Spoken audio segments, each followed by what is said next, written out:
এনবিটিভির পর্দায় আপনাদের সকলকে স্বাগত জানাচ্ছি। এই মুহূর্তে আমার সঙ্গে রয়েছেন পীরজাদা আব্বাস সিদ্দিকী। একেবারেই ভোটের পর এই প্রথমবার এনবিটিভির মুখোমুখি আমরা তাকে পেয়েছি। প্রথমে এনবিটিভিতে আপনাকে স্বাগতম জানাচ্ছি। ধন্যবাদ। একবারেই প্রথমে আপনার কাছ থেকে জানতে চাইবো যে ভোটের পরে সবাই একটা সোশ্যাল মিডিয়ায় একটা আওয়াজ উঠেছে এবং তৃণমূল কংগ্রেসের পক্ষ থেকে একটা আওয়াজ তোলা হচ্ছে যে আব্বাস সিদ্দিকী ভোটে হেরে যাওয়ার পর, মানে আব্বাস সিদ্দিকী যে সংযুক্ত মোর্চাকে সমর্থন দিয়েছিল সেই সংযুক্ত মোর্চাকে ব্যাপকভাবে হেরে গেছে এবং তার জন্য আব্বাস সিদ্দিকী ভয়ে লুকিয়ে রয়েছে। কি বলবেন এটা নিয়ে? দেখুন, গণতান্ত্রিক প্রক্রিয়ায় ভোটে হার জিত থাকবে। যে হারকে মানতে পারেনি তার এই রাস্তায় নামাটাও মনে হয় উচিত নয়। আমি হারকে মেনে নিয়েছি। তবে যেদিন রেজাল্ট বাইর হয়েছিল সেই দিন আমার শাহজাহান হুজুর পীর কেবলা, পীর আবু ইব্রাহিম সিদ্দিক হুজুর কেবলা তিনি ইন্তেকাল করেছে। ওটা যেমন একটা দুঃখ, আর এই হারটা আমার কাছে আজকের দিনও একটা স্বপ্ন। কোনো একটা জায়গায় যেন মনে হচ্ছে জোর করে হারানো মতো হয় যেন একটা ব্যাপার।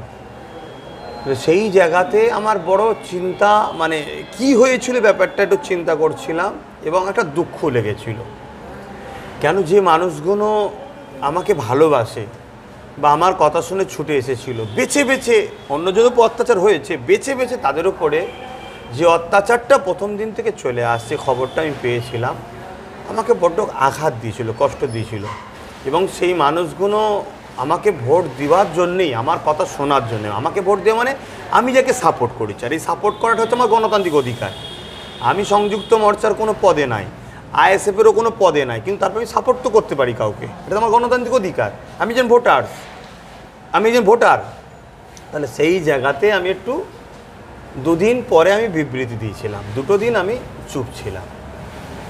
একেবারেই আমরা যেটা দেখেছি যে সংযুক্ত মোর্চার যে বিভিন্ন রাজনৈতিক দলের জোট হয়েছিল সেখানে বিভিন্ন জায়গায় সংযুক্ত মোর্চার কর্মী সমর্থকদের উপর আক্রমণ হয়েছে এবং বিশেষ করে ভাঙড় ক্যানিংয়ে ব্যাপকভাবে সংযুক্ত মোর্চার কর্মীদের, বিশেষ করে আইএসএফ কর্মীদের উপর আক্রমণ করা হয়েছে, যেখানে আপনাদের জোটের সিপিএম এবং কংগ্রেস যারা ছিল তাদের তেমনভাবে কিছু করা হয়নি, কিন্তু আইএসএফ কর্মী সমর্থকদের উপর ব্যাপকভাবে হামলা করা হয়েছে। অনেকেই বলছেন যে আমফানের যে ঝড় হয়েছিল, যে ঝড়ে যা ক্ষতি না হয়েছে তার থেকে এই আক্রমণে তছনছ করা হয়েছে, ঘর বাড়ি, তারপর গরু ছাগল সমস্ত কিছু লুট করে নেওয়া হয়েছিল। এই যে পুরানো যুগের যে লুটের রাজত্ব, এটা নিয়ে কি বলবেন? দেখুন, এটা তো আমার বাংলার জন্যে একটা কালো দিন, দুর্ভাগ্যের দিন, যে আজকে এত লড়াই করে যেনারা দেশটাকে স্বাধীন করলেন তেনারা তো এটা চাইনে যে দেশবাসীকে হত্যা করবে, দেশবাসীর ঘর ভাঙবে। আর বাংলার মানুষ বিজেপিকে প্রত্যাখ্যান করেছে এজন্যে যে বিজেপি আসলে মানুষের ক্ষতি হবে। জানি না এই যে ক্ষতিটা হলো এর থেকে বেশি কিছু ক্ষতি হওয়ার ব্যাপার আছে কি না আমার জানা নেই।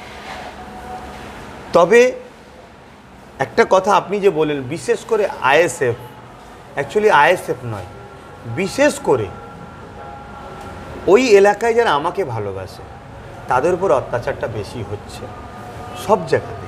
আরও অন্যজনও হচ্ছে, বামেদের ওপরে, কংগ্রেসের ওপরে, অনেকের ওপরই হচ্ছে, আইএসএফের ওপরে। কিন্তু আমাকে যারা ব্যক্তিগত দীর্ঘদিন ভালোবেসে আসছে তাদের উপরে বেশি হামলাটা এই কারণে হচ্ছে, কেন আজকে যে জনসমুদ্রগুলো আমি গেলে হয়েছিল সেটা মোদি এসেও হয়নি, মমতা গিয়েও হয়নি। তাই আমার উপরে টার্গেটটা এই জন্যে, তাদের উপর টার্গেট যে আমাকে এত ভালোবাসিস, টাকা দিইনি, হাত দেয়নি, এত রোদে কষ্ট করে ছুটেছিস, তাই যাতে আমার থেকে তারা সরে যায়। কোনো একটা জায়গায় ওরা যেন ভয় করছে আগামী দিন হয়তো আমি একটা দিন বাংলার একটা ভালো জায়গায় বা ক্ষমতাতে সংযুক্ত মোর্চা বা আইএসএফ কোনো একটা জায়গায় হয়তো আমার মাধ্যম দিয়ে আসতে পারে। কেন একটা সিট, এটা বিগত দিন অন্য অন্য পার্টিগুলোর দেখুন, নমুনা দেখুন, কেউ 5 বছর পর, কেউ 7 বছর পর একটা সিট পেয়েছিল। আর 4 মাসের দল আইএসএফ, তাকে আমি সমর্থন করেছি, একটা সিট আমার দল নয় কিন্তু আমি সমর্থন করেছি, দলটা আমি তৈরি করেছি, আবার স্বীকার করছি, কিন্তু এখন আমার নয়। কেন? আমি মালিকানা ছেড়ে দিয়েছি কারো হাতে। এর ওপরে কোনো একটা জায়গায় তারা আরও আতঙ্ক হয়ে এই ছেলেগুলোকে মেরে ঘরে ঢুকিয়ে দিতে চাইছে, যাতে করে এই ছেলেগুলো পঞ্চায়েতে এই আতঙ্কর ভয়ে আর না বেরোয়, তাহলে পঞ্চায়েতগুলো লুটপাট করে খাবে। সেই চিন্তাধারাতে এরা এই আতঙ্কটা সরাচ্ছে, অন্য কিছু না। দ্বিতীয় নম্বর আরেকটা কথা বলে রাখি, তাদের কোনো একটা জায়গায় স্বপ্ন ছিল বাম কংগ্রেস শূন্য করে দিয়েছে, বিজেপি আর তারা থাকবে, কিন্তু সেই কোনো একটা জায়গায় আইএসএফ একটা খিঁচ হয়ে রয়ে গেল। এটাকে শূন্য করতে পারলো না, তাই আবার তারা পঞ্চায়েতেও এটাকে শূন্য করে দিবার, একেবারে ভেঙে দিবার পরিকল্পনা এটা চালাচ্ছে, যেটা আইনত অপরাধ, গণতন্ত্র বিরোধী। কিন্তু প্রশাসন রাজধর্ম পালন করছে না। এর জন্য অত্যন্ত দুঃখের বিষয়। কেন করতে পারছে না বা কেন করছে না সেটা আমি জানি না, কিন্তু করতে পারে না। জায়গায় মানুষ এই অত্যাচারে অতিষ্ঠ হচ্ছে, তারা ধৈর্যের বাইরে হয়ে যাচ্ছে। কারণ আপনারা নিশ্চয়ই মিডিয়ার মানুষ জানেন, আজকে ক্যানিংয়ে এমনি তো গরিব এলাকা না, তাদের ঘর ঠিকভাবে আছে। আমি নিজের চোখে দেখেছি ভাই, কারো গল্প বলছি না। সেই জায়গায় জিসিবি দিয়ে ঘর ভাঙা, এবং আজকে ফটোগুলোতেও দেখুন টালির ঘর, অ্যালবেস্টারের ঘর, চট দিয়ে ঘিরা, সেগুলোকে ভেঙে পুরো গুড়িয়ে ফেলেছে। ভাতের হাঁড়িতে রান্না সেগুলো। আর রোজার মাস, এই মানুষ রোজা রাখতে পারছে না। আর এটাও আপনাকে বলি, বহুত হিন্দু মা বোন তারাও ক্যানিং বলেন, ভাঙড় বলেন, অনেক জায়গা থেকে আমাকে লিড দিয়েছিল, তাদের উপরও অত্যাচার হয়েছে। শুধুমাত্র আইএসএফকে আমি সমর্থন করেছি, আর সবাই জানে ভাইজানের কথাতে এটা হচ্ছে, তাই তাদেরকেও মেরেছে। তুলনামূলক ২ পরগনায় মুসলিম অধ্যুষিত এলাকাতে যেভাবে হচ্ছে, যেন মনে হচ্ছে গণ মুসলিম হত্যা করার এরা ষড়যন্ত্র নিয়েছে।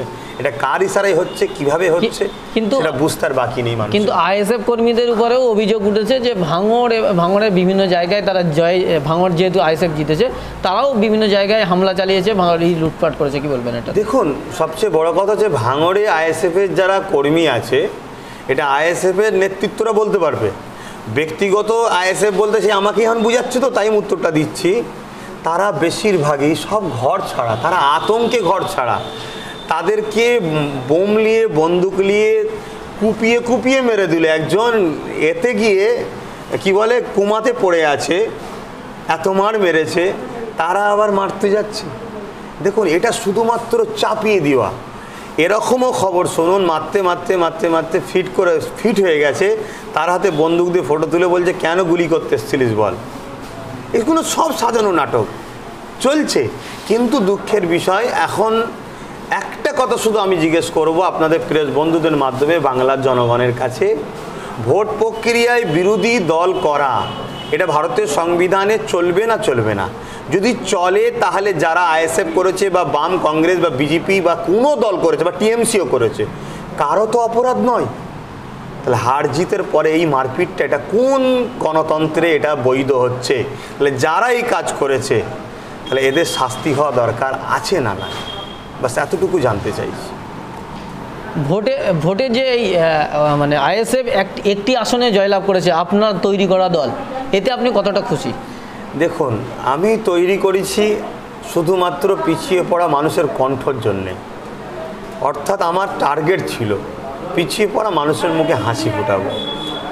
তাই আমি একজন পীর ঘরের ছেলে হিসাবে আমি একজনকে পছন্দ করেছি, কারণ আমার ওপর আরও দায়িত্ব আছে বলে আমি ডাইরেক্ট তার মধ্যে নাই।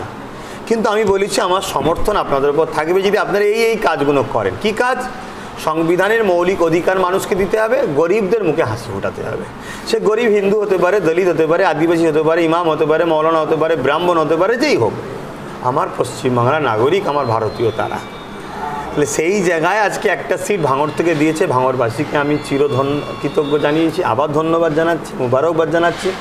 ক্যানিংয়ের মানুষকে মুবারকবাদ জানাচ্ছি, টোটাল পশ্চিমবাংলায় সংযুক্ত মোর্চাকে যে যেখানে ভোট দিয়েছে, আমার কথা শুনে যদি একটাও ভোট দিয়ে থাকে, সেই ভোটার্সকে আমি আমার আন্তরিক ভালোবাসা, শুভেচ্ছা জানাচ্ছি। আর তাদেরকে বলবো, তোমরা ধৈর্য ধরো। অবশ্যই যে অত্যাচার হচ্ছে, এই জালিমের বিচার প্রভুর পক্ষ থেকে হবে। কেন এই কথা বলছি, ধৈর্য ধরার কথা বারবার? অনেক জায়গা থেকে আমার কাছে ফোন আসছে, তারা ধৈর্য রাখতে পারছে না। তাদের মায়ের চুলের মুঠি ধরে মারছে ছেলের সামনে। কি করেছে মাটা? না, সংযুক্ত মোর্চাকে ভোট দিয়েছে। এই ভোট দেওয়ার অধিকার তাকে দেশ দিয়েছে, দেশের বিরুদ্ধে কিছু করেনি তো। আর যদি করে থাকে তার জন্য প্রশাসন বা আইন কোর্ট আছে, তুমি পাবলিক বিচার করার কে? আজকে এবিপি নিউজ আমাকে ডেকে বলেছিল, সুমন দা, যে আপনি কথা বলতে পারেন না, আমার জানা ছিল না, আমি ক্ষমা চেয়েছিলাম যে আমার তাহলে আইডিয়া নেই, তাহলে আমার ভুল হয়েছে।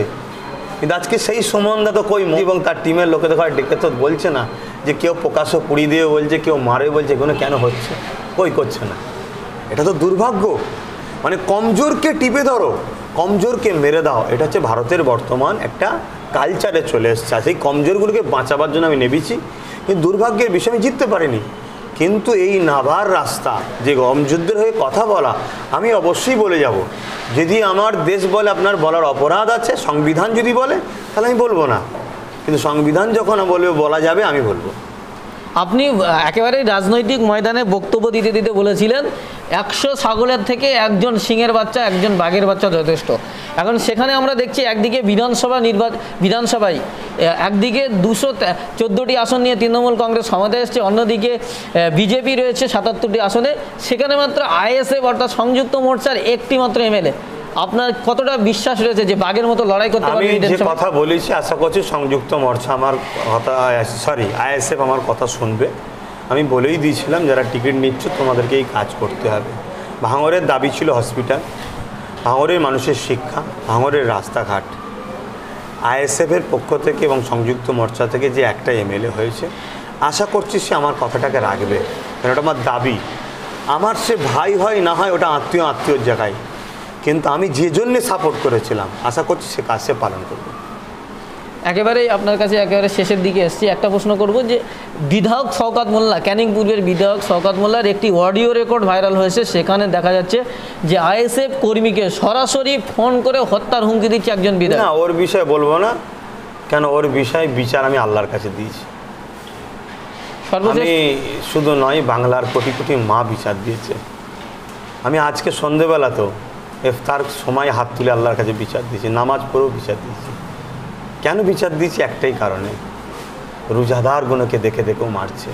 কারণ আমার ছেলেরা কম বেশি যত যাই হোক ভাই, ইয়ং ছেলেগুলো রোজা রাখে, ও ধরে ফেলতে পারছে কোন কোন আব্বাসের ছেলে মদ খেয়ে দিয়ে হাত দিয়ে যেভাবে মারছে, আমি ভাষাই বলতে পারবো না। আর আমি আমার ছেলের কাছে বলবো, তোমরা যদি সত্যি ভাইজানকে ভালোবেসে থাকো, তোমরা একটু সবর করো, খুব শিগগিরই আল্লাহর সাহায্য আসবে। ওর বিচার আল্লাহর কাছে দিয়েছি, আমার কথা বলবো। সর্বশেষ প্রশ্ন একেবারেই, যে ভোট পরবর্তী বিভিন্ন জায়গায় অশান্তি, আইএসএফ কর্মী সমর্থকরা অনেকে আতঙ্কে রয়েছেন, অনেকে ঘর ছাড়া হয়ে রয়েছেন, অনেকে মানে একেবারে এলাকায় ঢুকতে পারছেন না, তাদের উদ্দেশ্যে কি বলবেন? বা আপনার কর্মী সমর্থক যারা আতঙ্কে রয়েছেন? আমি আমার ভালোবাসার মানুষদের, কেন আইএসএফ আমার দল নয়, আমি আবার বলছি, আমি সাপোর্ট করি আইএসএফকে। দলটা তৈরি করেছি আমি, কিন্তু আমি দায়িত্ব দিয়েছি একজনের উপরে, তার একটা টিম আছে, তারা চালায়, আমি সাপোর্ট করি। যতদিন আইএসএফ আমার কথা, আমার দাবিগুলো নিয়ে আওয়াজ তুলবে, ততদিন আইএসএফকে আমি সাপোর্ট করব। আইএসএফ সংযুক্ত মোর্চার সঙ্গে জড়িয়েছিল, আমার দাবিকে তারা মেনেছে, আমি সাপোর্ট করেছি। আমি নাগরিক হিসাবে আজও করছি, কালও করছি, পরশু করব, যতদিন তারা গরিবদের কথা বলবে।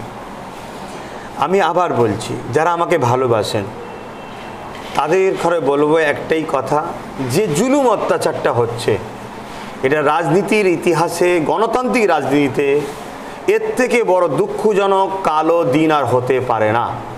তাই আপনাদের বলবো, আপনারা ধৈর্য ধরুন, একটু সবর করুন।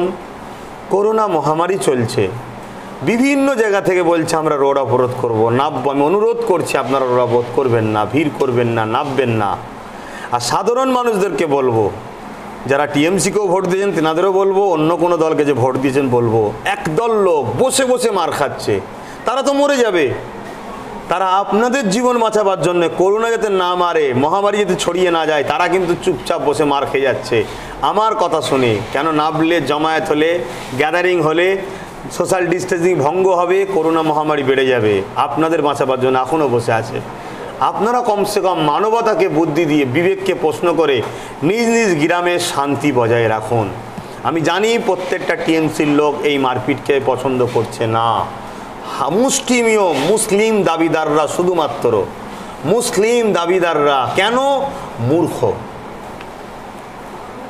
আমি যদি এখন আপনাদের বলি হিন্দু এলাকায় যান, সেখানে তো অশান্তি হয়নি, মুসলিম এলাকায় হচ্ছে কেন? তাহলে আমি হিন্দু মুসলমান বিভাজন করছি না। হিন্দু এলাকায় যে টিএমসি করে সে শিক্ষিত, যে বাম, কংগ্রেস, আইএসএফ বা বিজেপি সবাই জ্ঞান, তাদের বিবেক আছে যে আমি হেরেছি তো কী হয়েছে, আমি জিতেছি তো কী হয়েছে, যাকে মারবো সেও তো আমার পশ্চিমবাংলার নাগরিক, দেশবাসীকে হত্যা করছি, মারছে, এটা তো দেশদ্রোহীদের কাজ। কিন্তু এখানে হচ্ছে কেন? মুসলিম এলাকায় দেখুন, যে জিতেছে শিক্ষা নেই, বুঝতেই পারছে না। আরে মুসলিম বলছি না, দেশবাসীকে মারছে। কিন্তু শিক্ষা নেই। আর এটা বড় প্ল্যান করে শিক্ষা থেকে পিছিয়ে রাখা হয়েছে। তাই আমি বারবার বলেছিলাম, একটা শরীরে যদি 30% পচে থাকে, এ শরীর কখনো উপকার হতে পারে না। দেশটা হলো একটা শরীরের মতো, এই শরীরে 30% মুসলমান মূর্খ। আমি বলিনি, সমীক্ষা বলছে। যদি কোনো মুসলমান আমার উপর দুঃখ করেন, আপনি আপনার অন্তরে প্রশ্ন করে বলুন তো আপনি শিক্ষিত না মূর্খ? আজকে যদি মূর্খ না হতো তাহলে ভাবতো যে আমি জিতেছি, ও হেরেছে বলেই তো আমি জিতেছি। তো ও না হারতো তাহলে আমি জিতটা বললাম কি করে? তাহলে মারবো কেন ওকে? হ্যাঁ, বলতে পারি যে আসো আমরা একসাথে কাজ করি, তোমরা তো আমাদের অনেক বিরোধী করেছিলে গণতান্ত্রিক প্রক্রিয়ায়, তোমাদের যা সমস্যা হবে বলবে আমাকে, আমি তোমাদের কাজ করব, এটা বলতে পারতো। যাতে বিরোধী যাতে আর কেউ না থাকে, সবাইকে নিয়ে যেতে চলার স্বপ্ন দেখতো, যেটা আমি শিক্ষা দিয়েছিলাম আমার ছেলেদের ঘরে। জিতার পরে রং খেলবে না, কোনো ডিজি বাজাবে না, কোনো মিটিং করবে না, মিছিল করবে না। যেভাবে তোমরা ভোট চাইতে গিয়েছিলে ওইভাবে তোমরা মানুষের বাড়ি বাড়ি যাবে। তবে একটা পার্থক্য রাখবে কি, তখন ভিড় করে গিয়েছিলে, এখন লোক কমলি যাবে, সোশ্যাল ডিস্টেন্স বজায় রাখবে, কেন করোনা চলছে। এটাই আমি বলেছিলাম। কিন্তু দুঃখের বিষয়, আজকে হারটাকে তো হার বলে মেনে নিতে হবে। আমি হেরে গেছি। তবে আবার বলছি, আমার ভালোবাসার মানুষ যারা, সে যে ধর্মেরই হোক, একটা বার আমার ভাষা শুনে আমাকে শুধু মুসলিম ভালোবাসে তা নয় তো, আমার কথাকে আজকে লক্ষ লক্ষ কোটি কোটি হিন্দু মা বোন তারা গুরুত্ব দিচ্ছে যে ঠিকই বলছে, তো মানুষের জন্য কথা বলছে। হ্যাঁ, ও মুসলমান, ও মুসলিম ঘরের ছেলে, পীর ঘরের ছেলে, ওটা ওর ধর্মের ব্যাপারের জায়গা। কিন্তু আমি যখন একটা রাজনীতির কথা বলতে গেছি যে ভাই সরকার এরকম হওয়া দরকার, সেটা তো মানুষের জন্য বলেছি। তাহলে তারা সবাই কিন্তু আজকে ভোট দিয়েছে সংযুক্ত মোর্চাকে, এটা আমি অস্বীকার করতে পারবো না। তারা বেইমানি করে নে, ভোট দিয়েছে। হাত তুলে যারা দেখিয়েছিল ভোট তারা দিয়েছে। এবার আপনার প্রশ্ন হতে পারে, তাহলে ভোট দিয়েছে তো কি হলো, চুরি হয়েছে নাকি? আমি এখন বলতে পারছি না, হেরে গেছি এতটুকু জানি। একেবারে সর্বশেষ প্রশ্ন, যেভাবে আপনি ভোটের আগে লড়াইয়ের ময়দানে ছিলেন, গরিব মানুষের জন্য, অসহায় মানুষদের জন্য লড়াই, যে লড়াইটা দিয়েছিলেন রাজনৈতিক লড়াই, সেই লড়াই থেকে পিছিয়ে যাবেন না আবার লড়াই চলবে? আমি আরও আগাবো, আমি আরও আগাবো। আজকে যে গরিব ছিল না, হয়তো একটু ঘর করে, মানে গরিব তো সবাই কম বেশি, মানে তবুও যেন একটা ঘর ছিল, ঘর ভেঙে গেছে, তাকে তো আরও আগাতে হবে। কী করে তার ঘর হবে? আরও আগাতে হবে। তবে হ্যাঁ, আমার সামর্থ্য, আমার কাছে রাজ ফান্ড নেই, আমার কাছে নেই বলতে আমি যাকে সাপোর্ট করেছিলাম সেই তার কাছে রাজ ফান্ড নেই যে আমি তাকে ফোন করে বলে দেবো যে একটু দেখুন না ওই গরিবটাকে করে দিতে, সেটা তো বলার রাস্তা নেই। কেন আমি তো আর কোনো টিএমসির লোককে বললে সে তো আমার কথা শুনবে না।